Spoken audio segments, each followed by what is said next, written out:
Hello everyone, সবাইকে স্বাগতম জানাচ্ছি আজকে আমাদের এই ক্লাসে। তো এই ক্লাসে আমরা আজকে আলোচনা করব ইংলিশের সিলেবাস ব্রেকডাউন নিয়ে। আমরা সবাই জানি যে বিসিএস এর প্রিলিমিনারি পরীক্ষাতে ইংলিশের একটা 35 মার্কসের উত্তর করতে হয় এবং রিটেনে টোটাল 200 মার্কের উত্তর করতে হয় ইংলিশের উপরে। তো এই 35 এবং 200-র যে ব্রেকডাউন, সিলেবাস ব্রেকডাউন ইংলিশের, সেটা আজকে আমরা একটু দেখার চেষ্টা করব।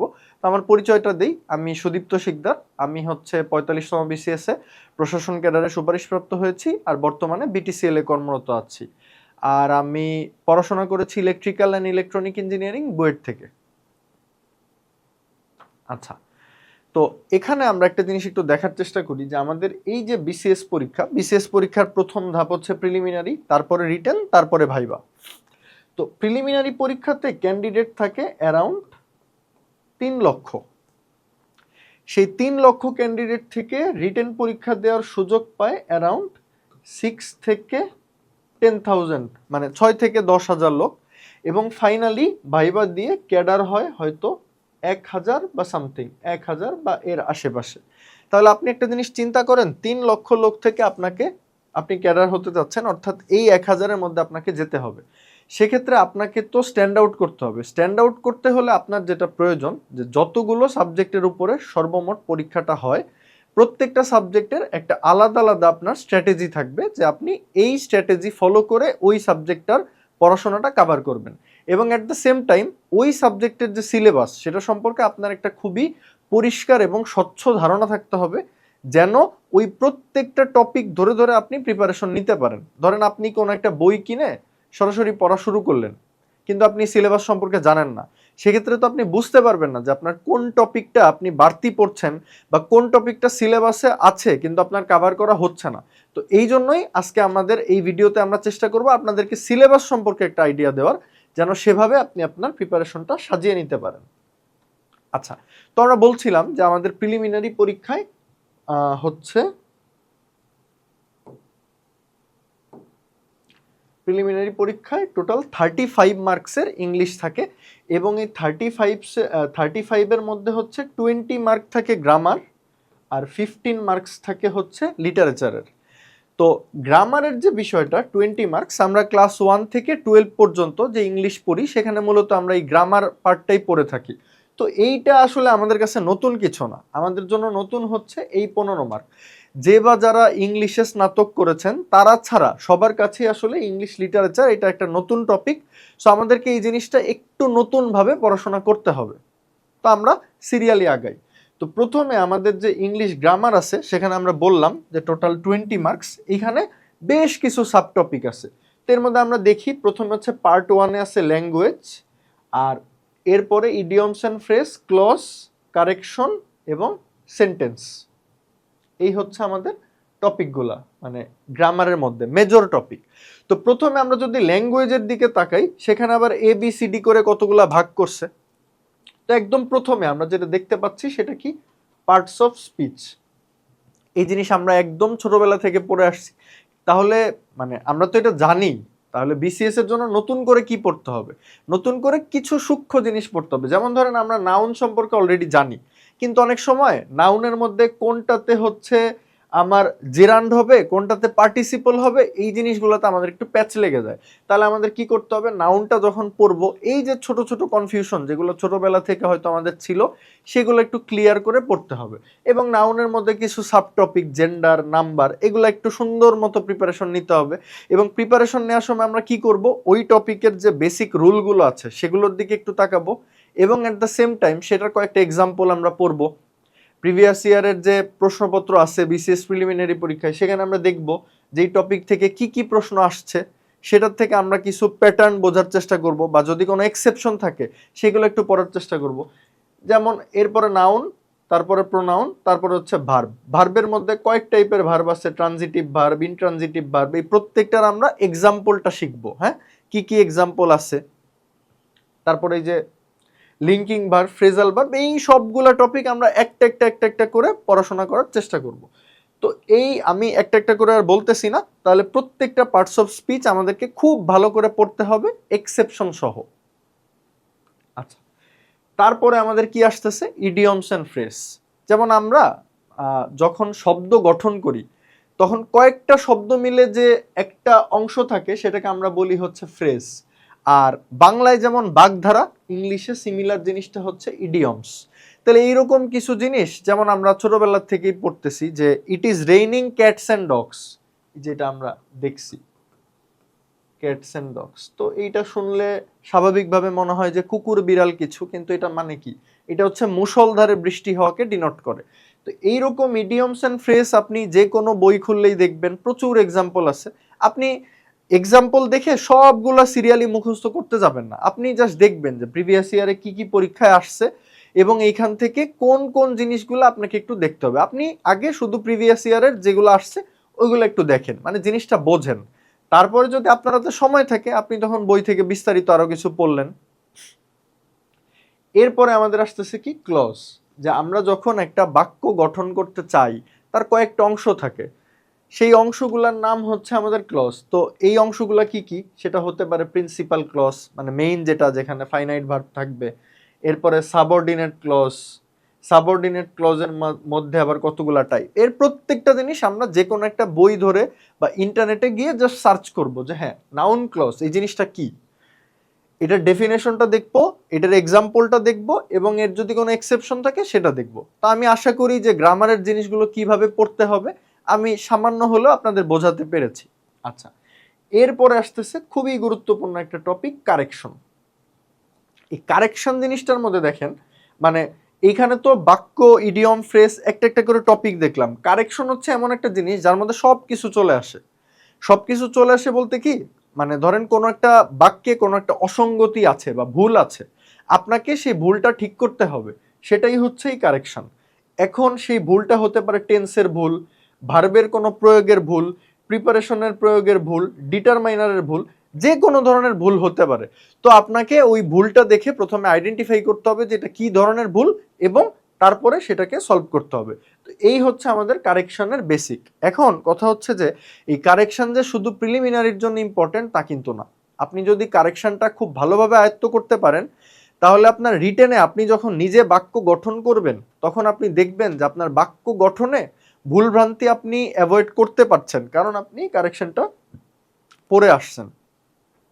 তারপরে আপনি যখন একটা বাক্যের সাথে আরেকটা বাক্যকে মানে পরবর্তীতে অ্যাড করবেন তখন আপনি দেখবেন এখানে আপনি যে ক্লজ নিয়ে পড়াশোনা করছেন সেই জিনিসটা আপনাকে হেল্প করছে। সুতরাং আপনার এই জিনিসগুলো সম্পর্কে আপনি মনোযোগ দিয়ে পড়লে আপনার প্রিলিমিনারিতে তো আপনি ভালো করতেই পারবেন, অ্যাট দ্য সেম টাইম আপনার রিটেনের জন্য এই জিনিসগুলো আপনাকে খুব ভালো একটা পাঞ্চ দিবে। আচ্ছা, এই কারেকশনের একদম শেষে যে টপিকটা, এখানে আমি একটা 3 স্টার দিব, এবং আমার কাছে মনে হয় যে গ্রামারের এই পার্টটা হচ্ছে সবচেয়ে গুরুত্বপূর্ণ, সাবজেক্ট ভার্ব এগ্রিমেন্ট। মানে আমার বাক্যের সাবজেক্টটা কি সেই অনুসারে ভার্বটা কি হবে, এটা কি সিঙ্গুলার নাউন সেক্ষেত্রে ভার্ব কেমন হবে, প্লুরাল নাউন সেক্ষেত্রে ভার্ব কেমন হবে। তো এই রিলেটেড আপনারা যে কোনো গ্রামার বই খুললে একটা পুরা ডেডিকেটেড চ্যাপ্টার পাবেন সাবজেক্ট ভার্ব এগ্রিমেন্টের উপরে।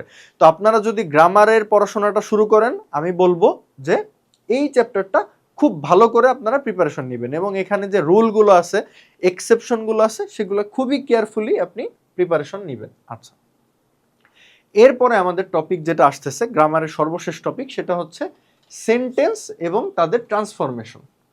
তো এই ব্যাপারটাতে আমরা কি বুঝতে পারি, আমরা আমাদের মনের ভাব প্রকাশ করি হচ্ছে কথা বলার মাধ্যমে বা ভাষার মাধ্যমে। তো সেই ভাষার আবার গাঠনিক একক হচ্ছে বাক্য বা সেন্টেন্স। তাহলে আমি ধরেন আপনার সাথে ইংরেজিতে কথা বলবো, কিভাবে কথা বলবো, যে আমি হয়তো 5টা সেন্টেন্সের প্রয়োগ করে আমার মনের ভাবটা প্রকাশ করব। তো ওই যে 5টা সেন্টেন্স আমি বলবো সেই সেন্টেন্স কেমন হতে পারে, সেটা হতে পারে সিম্পল সেন্টেন্স, হতে পারে কম্পাউন্ড সেন্টেন্স, হতে পারে কমপ্লেক্স সেন্টেন্স।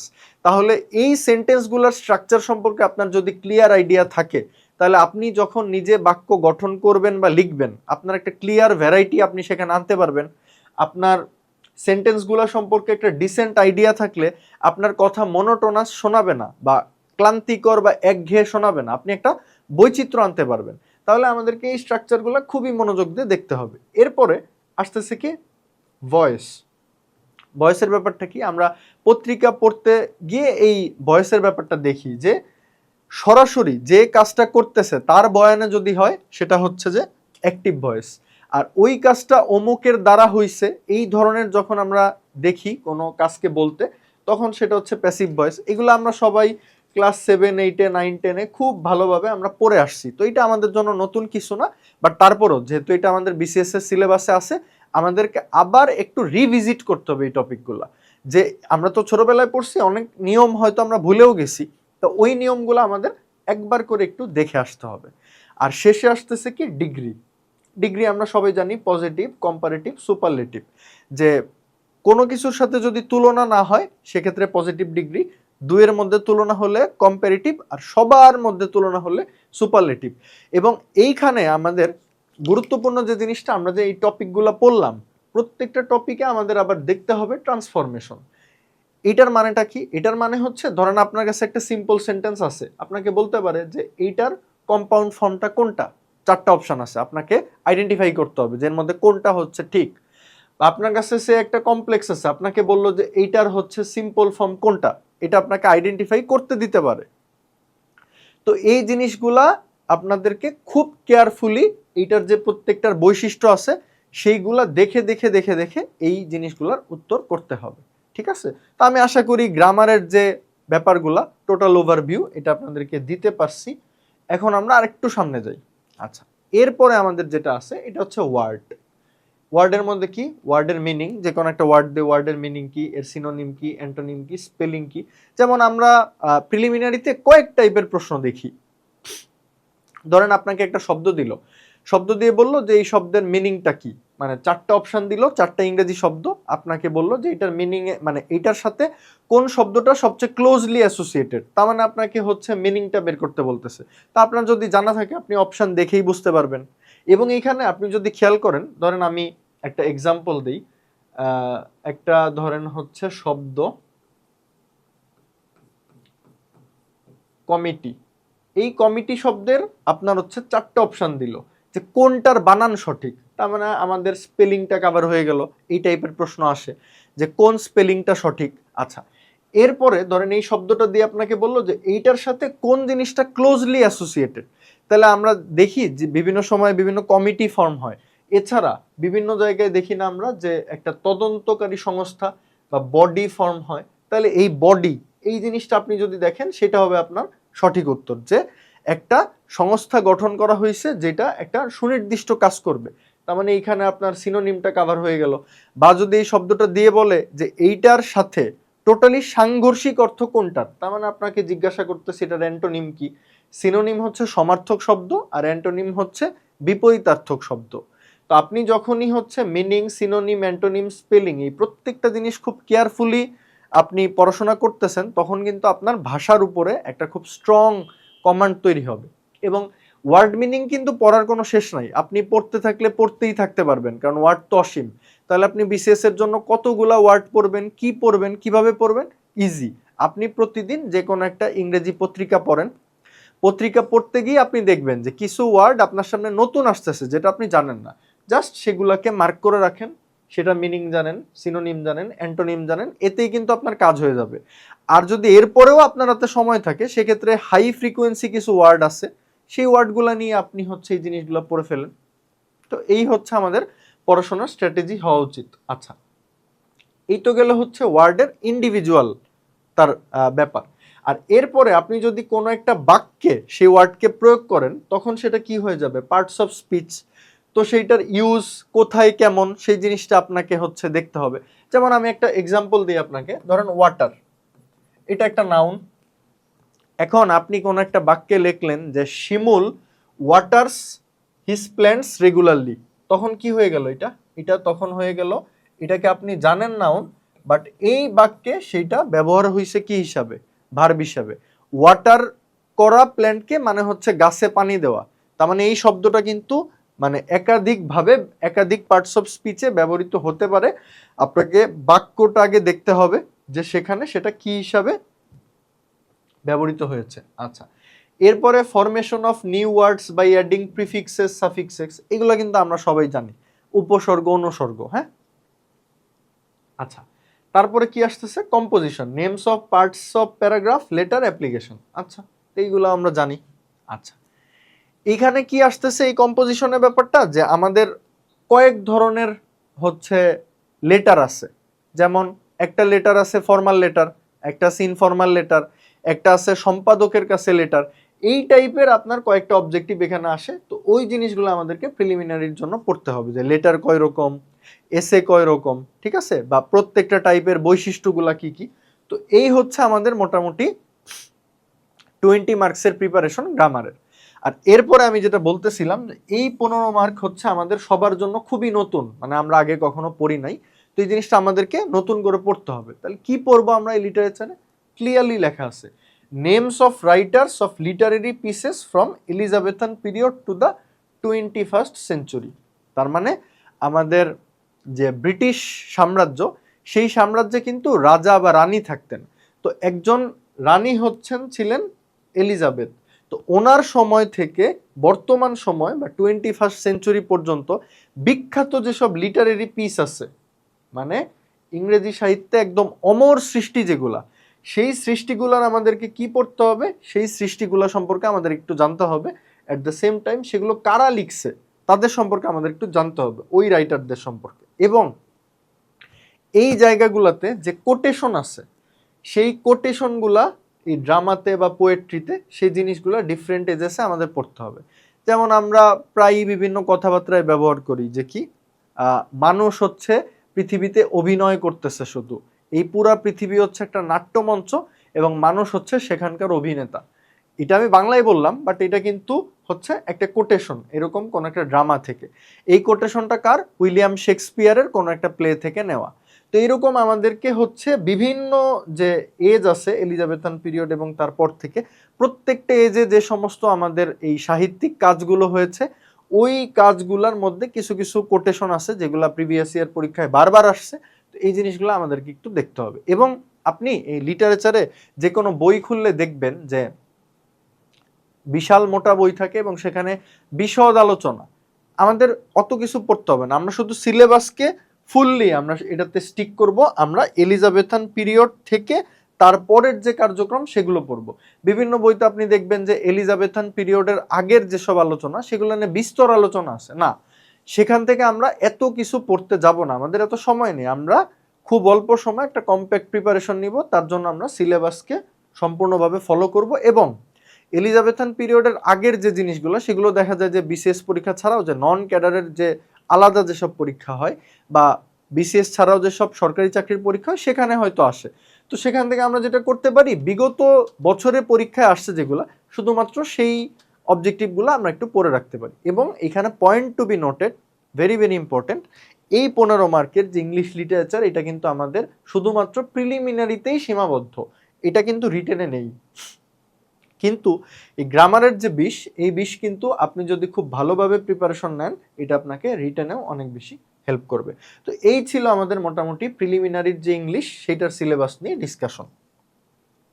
আচ্ছা, এরপরে এই স্লাইডে আমরা কি দেখিয়েছি? এই স্লাইডে আমরা দেখিয়েছি হচ্ছে রিটেনের যে 200 মার্কের একটা পরীক্ষা হয়, সেই 200 মার্কের যে ইংলিশ পরীক্ষা, সেই 200 মার্কের পরীক্ষা আসলে কি কি থাকে। আচ্ছা, আমি যদি খুব সিম্পলি বলি, এই 200 মার্কের পরীক্ষাটা আসলে 100 প্লাস 100। এই 100 মার্ক হচ্ছে আপনাকে একটা প্যাসেজ দিবে, সেই প্যাসেজে কিছু একটা ঘটনা থাকবে, ওই প্যাসেজের উপরে হচ্ছে 100 মার্ক। আর ওই 100 মার্ক না আমরা একটু পরে কথা বলতেছি। তো প্রথমে আমরা একটু বোঝার চেষ্টা করি যে এই 100 মার্ক আসলে কি। ওই যে যেটা বললাম, একটা প্যাসেজ থাকবে, এই যে খুব ক্লিয়ারলি তারা বলে দিছে রিডিং কম্প্রিহেনশন।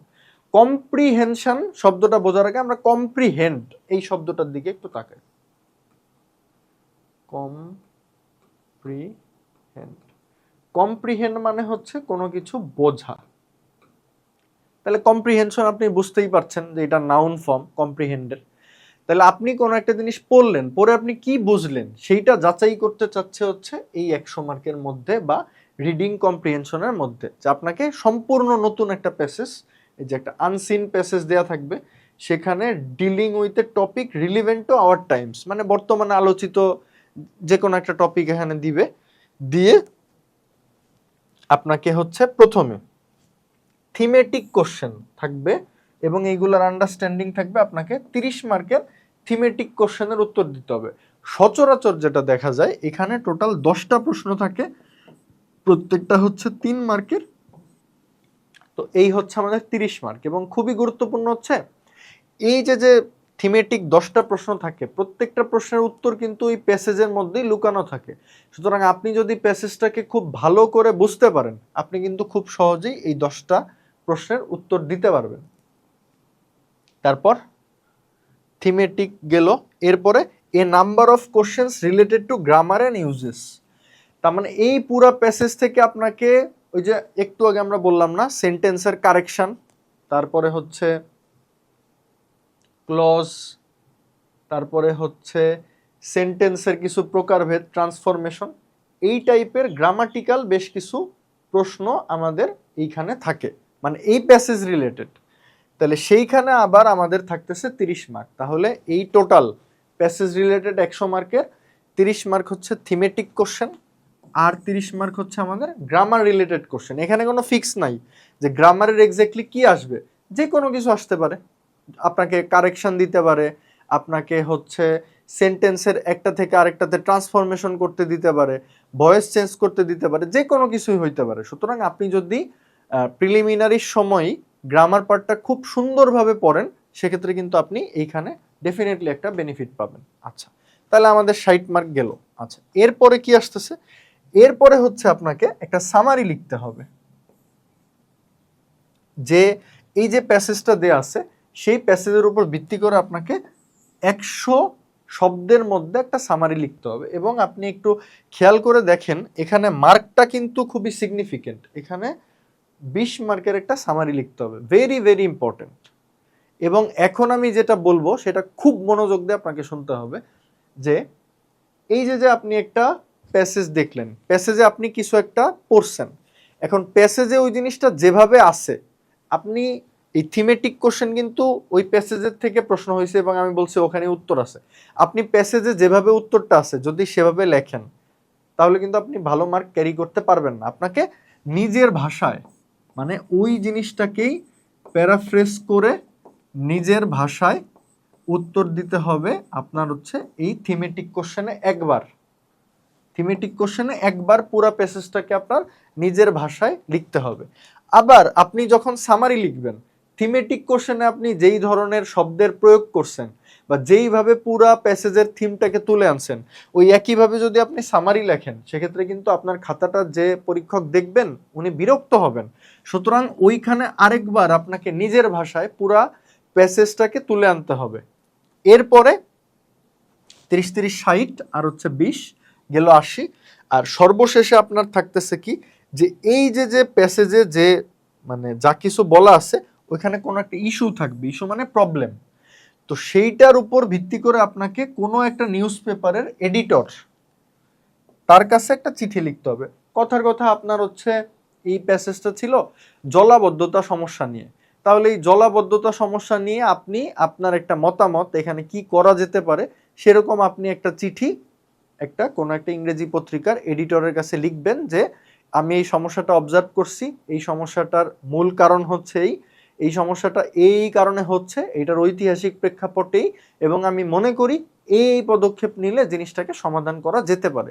তার মানে কি, আপনাকে আবার ওই প্যাসেজের জিনিসটাকে নিজের ভাষায় লিখতে হচ্ছে। তার মানে এইখানে আমাদের বটম লাইন হচ্ছে যে আমাদের যে প্যাসেজটা দেয়া থাকবে সর্বমোট 3 বার 3 রকম ভাবে এই প্যাসেজের যে কন্টেন্ট আছে সেটা আমাদেরকে খাতায় উপস্থাপন করতে হবে।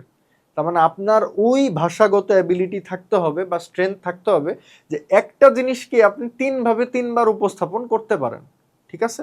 তো আমার কাছে মনে হয় যে আমি আপনাদেরকে এই প্রথম 100 মার্কের প্রিপারেশন কিভাবে নেওয়া উচিত সেটা বোঝাইতে পারছি। আচ্ছা, আমরা তার পরের স্লাইডে চলে যাই। এখানে হচ্ছে যে পরবর্তী 100 মার্ক নিয়ে আমরা কথা বলবো। পরবর্তী 100 মার্কের এই সেকেন্ড পার্টটাতে আমরা আগে আসি। এখানে হচ্ছে 25-25 দুইটা অনুবাদ, সিম্পল। আপনার একটা বাংলা একটা বড় একটা দেয়া থাকবে, একটা প্যারা, বাংলা থেকে আপনাকে ইংলিশে অনুবাদ করতে হবে, এবং সিমিলার আপনার একটা ইংলিশে প্যারাগ্রাফ দেওয়া থাকবে, সেটা থেকে বাংলায় অনুবাদ করতে হবে। এবং এই অনুবাদটা অবশ্যই অবশ্যই আক্ষরিক অনুবাদ কিন্তু না। আক্ষরিক অনুবাদ মানে আপনি একটা করে বাক্য নিলেন, সেই বাক্যের জাস্ট হচ্ছে বাংলা থেকে ইংলিশ করলেন, ইংলিশ থেকে বাংলা করলেন, এরকম করলে কিন্তু জিনিসটার কোনো কন্টিনিউটি থাকলো না, বা শ্রুতি মধুর হলো না, বা যে ভাবটা মেইন প্যাসেজে আছে ওই ভাবটা সুন্দর মতো ফুটে উঠলো না। আপনাকে একটা কন্টিনিউটি রেখে একটা সুন্দর ভাবানুবাদ লিখতে হবে, যাতে পুরা প্যাসেজের যে মেসেজটা সেটা সুন্দরভাবে অনুবাদের মাধ্যমে ফুটে ওঠে, সেটা আপনাকে এনশিওর করতে হবে। তার মানে এই 25, 25, 50 আপনাকে কি করতে হবে, একটু প্র্যাকটিস করতে হবে। আপনি দেখেন, আপনি প্রথম আলো পত্রিকার বাংলা ভার্সন আছে, ইংলিশ ভার্সন আছে, আপনি দেখবেন সেখানে একই নিউজের বাংলাটা আপনি প্রথম আলোর ওয়েবসাইটে পাবেন, ইংলিশটা আপনি ইংলিশ প্রথম আলোর ওয়েবসাইটে পাবেন। তাহলে ওইখান থেকে আপনি দুইটা আর্টিকেল পাশাপাশি বের করে একটু দেখেন তারা কিভাবে অনুবাদ করে, প্রফেশনাল অনুবাদ। এইভাবে করে আপনি হচ্ছে অনুবাদের একটা এক্সপার্টিস গ্রো করেন, পড়াশোনা করেন। হ্যাঁ, তো এই হচ্ছে আমাদের 50 মার্ক। আর এই 50 মার্ক হচ্ছে আমাদেরকে একটা বড় সড়ো কি লিখতে হবে, এই যে রিকোয়ার্ড, এই যে কম্পোজ অ্যান্ড এসে, আপনাকে একটা 50 মার্কের এসে লিখতে হবে। এবং এখানে খুব গুরুত্বপূর্ণ বিষয়, 45 বিসিএস আমরা যেটা দেখছি এখানে কিন্তু দুইটা এসে আসছে 25x2। এর আগে সব বিসিএস আমরা দেখছি একটাই এসে আসছে 50 মার্কে, 45 বিসিএস এটার আমরা ব্যতিক্রম দেখতে পাইছি। তো আমি বলবো যে পরীক্ষার হলে আপনি যখন পরীক্ষা দিবেন, প্রশ্ন দেখে সাথে সাথে উত্তর না করা শুরু করে আগে ইনস্ট্রাকশনটা একটু পড়বেন, কি বলতেছে, ইনস্ট্রাকশনটা পড়বেন, বুঝবেন, তারপর লিখবেন। এবং আপনি বুঝতেই পারতেছেন যে 200 মার্কের পরীক্ষাতে 50 মার্ক হচ্ছে একটা এসেতে, মানে এটা কি পরিমাণ ইম্পর্টেন্স ক্যারি করতেছে।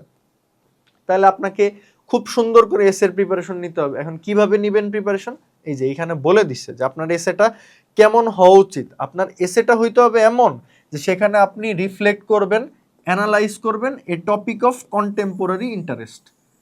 ধরেন আপনাকে একটা টপিকে এসে লিখতে বললো, সেই টপিকটাই হচ্ছে যে কন্টেম্পোরারি ইন্টারেস্টের টপিক তারা আপনাকে বলে দিবে।